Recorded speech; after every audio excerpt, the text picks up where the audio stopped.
ዘመን ባንክ በዘንድሮ ዓመት በኢትዮጵያ የባንኪንግ ሴክተር ውስጥ አልተቻለም።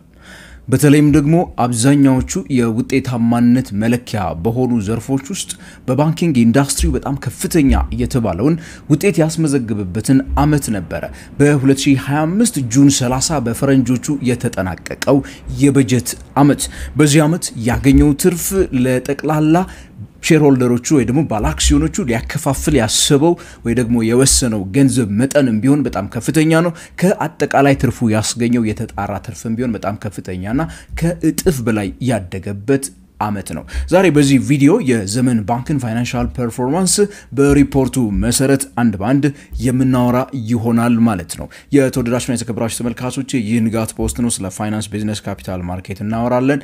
በባንኪንግ ኢንዱስትሪ ውስጥ ታዲያ ኢንቨስት ማድረግን የምታስቡ ከሆነ አክሲዮኖችን ገዝታችሁ ካላችሁ መግዛትን የምታስቡ ከሆነ እነዚህ ቪዲዮዎች ይጠቅሟችኋልና ይህን ቻናል ሰብስክራይብ ማድረግ እንዳትረሱ። እስከ መጨረሻ ተመልከቱ። ላይክ እና ሼር አድርጉ። ኮሜንት ሴክሽን ላይ ደግሞ እንዲሁ አስተያየታችሁን ጻፉልኝ ያልኩኝ በዚሁ ወደ ዛሬው የዘመን ባንክ ዘገባ የምገባ ነው የሚሆነው።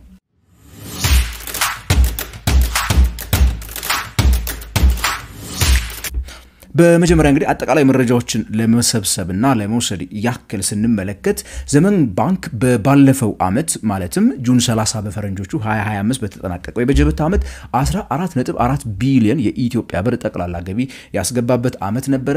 በሚገርም ሁኔታ ያስገኘው ትርፍ ማለት ነው የተጣራ ትርፉ 5.87 ቢሊዮን ብር ነው። ያልተጣራው ትርፉ ደግሞ 8.9 ቢሊዮን ብር አካባቢ ነበረ። በዚህም ያልተጣራ ትርፉ 130% ያደገ ሲሆን የተጣራ ትርፉ ኔት ፕሮፊት የምንላት ደግሞ 145% አድጋ ነበረ። ይህም እንግዲህ ለባንኩ በታሪኩ አይቶት የማያውቀው ትልቁ ትርፍ ነበረ። ግን እዚህ ውስጥ አንድ በጣም ቁልፍ የሆነች ነገር አለች። በዚህ ባሳለፍነው ዓመት ሁሉም የኢትዮጵያ ባንኮች ያተረፉት ትርፍ ላይ አንድ ሃንግ የሚያደርግ አንድ ጉዳይ አለ። እሱም ይህ ዘገባ የተሰራበት ጊዜ ማለትም ከልክ ጁላይ 1 ጀምሮ ከ2024 ማለት ነው የቀደመው ዓመት እስከ ጁን 30 2025 በሚሰራበት ሰዓት በዚህ መሃል የኢትዮጵያ ብር ከሌሎች የውጭ ሀገራት ገንዘቦች አንፃር የነበረው ዋጋ መዳከም ትልቅ ተጽዕኖን አምጥቶ እንደነበረ በሁሉም ባንኮች ላይ መመልከት እንችላለን። ዘመን ባንክ ላይም እንዲህ አይነት ነገር ይኖራል ብዬ አስባለሁ። ኤኒዌይስ ግን እስቲ አንዳንድ ነገሮችን በመመልከት ግን እንጀምር። በመጀመሪያ ደረጃ በቁጠባ ደረጃ ባንኩ በአጠቃላይ በአሁኑ ሰዓት በእጁ የሚገኘው የቁጠባ መጠን 64.7 ቢሊዮን ብር አካባቢ ደርሷል። ባሳለፍነው ዓመት ቢያንስ ወደ 48% እድገት የታየበት ነው። ለደንበኞች ያበደረው ገንዘብ 41 ቢሊዮን ደርሷል። ሙሉ በሙሉ ባይባልም ወደ 16.5% እድገትን አሳይቷል። በብሔራዊ ባንክ የተቀመጠለትን የ18% የብድር እድገት ጣሪያ አልነካተም ማለት ነው ዘመን ባንክ ባሳለፍነው ዓመት። እንዲሁ ደግሞ የውጭ ሀገራት ምንዛሬ በባንኩ በኩል ተላልፈው የመጡ የምንዛሬ ግኝት የምንለው ወደ 588 ሚሊዮን የአሜሪካን ዶላር የሚጠጋ ገንዘብን ያገኘበት ዓመት ነው። በዚህም ከፍተኛ ገንዘብን እንዳገኘ ከሌሎች ባንኮች አንፃር ማለት ነው መመልከት እንችላለን። የባንኩ ጠቅላላ ሀብት ደግሞ ወደ 88 ቢሊዮን ብር አልፏል። ይሄም ደግሞ የ49% እድገት ነው በዚህ ባሳለፍነው የበጀት ዓመት ያሳየው ማለት ነው። ሌላው ዘመን ባንክን አንድ በጣም የተለየ የሚያደርገው ደግሞ ልክ ከትልልቆቹ ቶፕ ከምንላቸው 5 ባንኮች ጋራ ሊያቀራርበው የሚችለው አንደኛው ነገሩ የቶታል ካፒታል የምንለው ነው።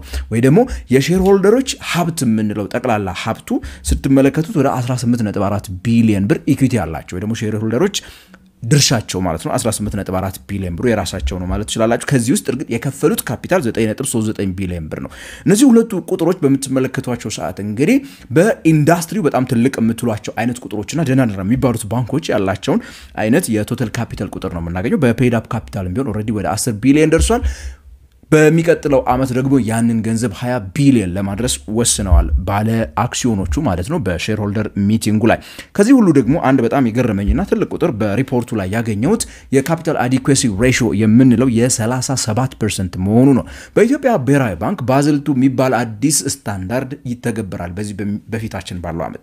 በሱ መሰረት አንድ ባንክ የሚያበድረው ገንዘብና ማለትም ለደንበኞቹ ከሚያበድረው ገንዘብ ውስጥ በምጣኔ ከመቶኛ ማለት ነው ከ8 እስከ 12% አካባቢ ድረስ ጠንካራ የሚባል ካፒታል ሊኖረው ይገባል። እንደ ተከፈለ ካፒታል አይነትና ሪዘርቭ አይነቶቹን ማለት ነው። እነዚህ ነገሮች ናቸው የካፒታል አዲኩዌሲ ሬሽዮን በዚህ ስናካፍል የምናገኛቸው ናቸው። ከጠቅላላ ባንኩ ከሚኖረው የብድር ፖርትፎሊዮ አንፃር ስንመለከተው እንግዲህ ዘመን ባንክ በጣም ከፍተኛ ነው። እርግጥ ቀደም እንደነገርኳችሁ የብድር እድገቱ በአሳለፍነው ዓመትም 16% አካባቢ ነው ብለናል። ብዙ አላሳደገውም ብድሩን። በካፒታል ደረጃ ስትመለከቱት ደግሞ ከሱ በላይ ገንዘብ ያበደሩ ብዙ ባንኮች አሉ። ካፒታላቸው ግን ከሱ በታች ኢቨን 5 ቢሊዮን አካባቢ የሆኑ ባንኮችን ልታገኙ የምትችሉበት እድሉ ሰፊ ነው። ሶ ከዚህ አንፃር ስንመለከተው እንግዲህ የዘመን ባንክ በተለይ የሼር ሆልደር ገንዘብ ወይ ደግሞ ለደንበኞቹ ያበደረው ገንዘብ ቢበላሽበት እንኳን የመቋቋም አቅሙ ኪሳራን አደጋን የመቋቋም አቅሙ በጣም የሰፋና ጉልበት እንዳለው የሚያሳይ ነው። በነገራችን ላይ የካፒታል አዲኩዌሲ ሬሽዮ የምንለው ማለት ነው የካፒታል ጥንካሬን ስለሚያሳየን ማለት ነው።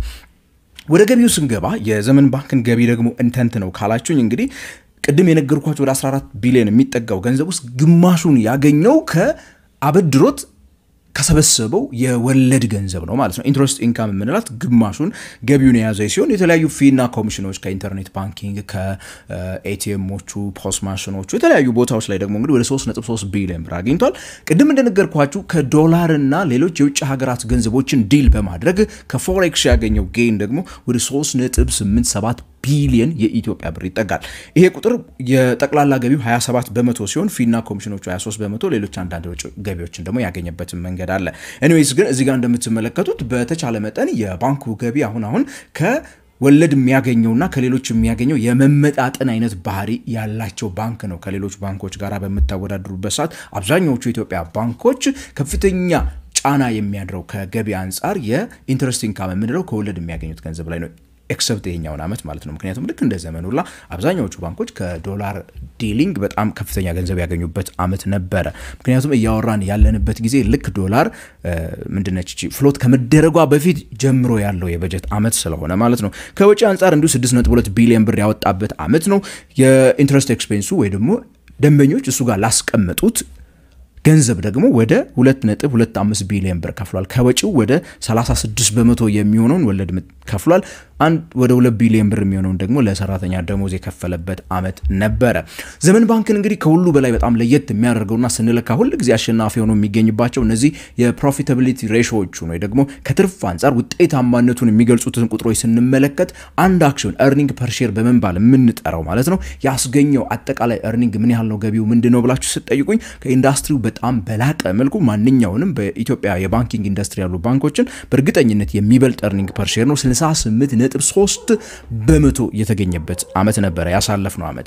ሪተርን ኦን አሴት በመንለው 8% ነው ያገኘው። እንግዲህ የባንኩ የ100 ብር ብር ሀብት ቅድም ያልኩት 80 ምናምን ቢሊዮን ብር ማለት ነው ቢያንስ የ8 ብር አካባቢ ሪተርን ያገኘበት አመት ሲሆን ሪተርን ኦን ኢኩዊቲ ወደ 47% ነው። ያም ማለት ባንኩ ላይ 1 ብር ኢንቨስት ያደረገ አንድ ሼር ሆልደር በትንሹ ወደ 50 ሳንቲም አካባቢ ትርፍ ያገኘበት አመት ነው ማለት ነው። ግማሽ አትርፎበታል ማለት ነው። እያንዳንዱ 1 ብር ኢንቨስት ከተደረገ 47 ሳንቲም ከ10 ምናምን ሳንቲም ትርፍ የተገኘበት አመት ነበረ።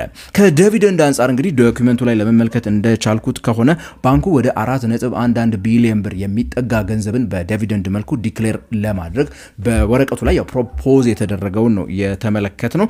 ያም ማለት እንግዲህ አንድ የዘመን ባንክ ባለ አክሲዮን በትንሹ የ1000 ብር አክሲዮን ያለው ሰው ወደ 500 ብር የሚጠጋ ገንዘብ ያገኘበት አመት ነው ማለት ነው። 478 ብር አካባቢ አንድ አክሲዮን ያለው ሰው ያገኘበት ነው። ይሄ እንግዲህ አይ ዶንት ኖ ሌሎቹ ባንኮች በራሳቸው ጊዜ ገና ዲክሌር ያደረጉ ይመጣሉ አኑዋል ሪፖርታቸውን ሲለቁ ወይ ደግሞ አኑዋል ሚቲንጋቸውን በሚያደርጉበት ሰዓት እስካሁን ግን በጣም ትልቁ የአክሲዮን ድርሻ ክፍፍል ይህ ገንዘብ ይመስለኛል። የተወደዳችሁና የተከበራችሁ ተመልካቾቼ በተለይ ደግሞ ባሳለፍነው ሳምንት ውስጥ አንድ በሰራውላችሁ ቪዲዮ ላይ የወጋገን ባንክን ጉዳይ አንስቼ ነበር። እንደ ማስተካከያ አንድ በኋላ ላይ ከሰማውትና ካየሁት በኋላ እንዳስተካክለው የተነገረ ነገር ወጋገን ባንክ ባለፈው አመት ያከፋፈለው የትርፍ መጠን 1.9 ቢሊዮን ብር መሆኑን ሰምቻለሁ። አንድ አክሲዮን ደግሞ 320 ብር ስለማግኘቱም እንዲሁ ደግሞ ሰምቻለሁ። እሱን እንደ ማስተካከያ ውሰዱልኝ ለማለት ነው። በቀጣይ በሌላ የፋይናንስ ፕሮግራም እስከምንገናኝ ድረስ ታዲያ አስተያየትና ጥያቄዎቻችሁን ኮሜንት ሴክሽን ላይ